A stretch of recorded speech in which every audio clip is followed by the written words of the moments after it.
Hi guys, Jason calls out of here at FastTechPerformance.com. I'm going to give you a quick rundown on how to pull your shift knob off your manual transmission Camaro.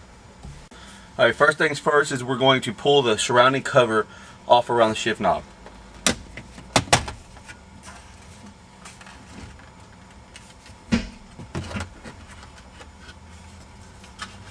I like to get this out of the way, that way we don't scratch anything up.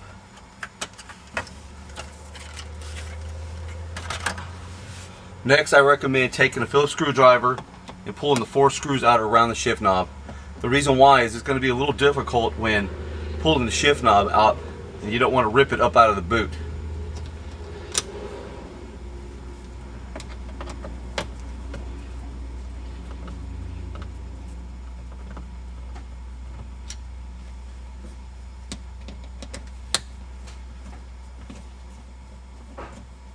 There's only 4 screws you need to actually remove.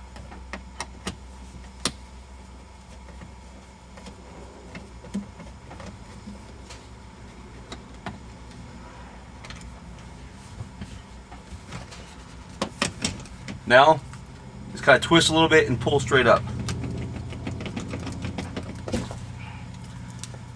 That's all there is to it.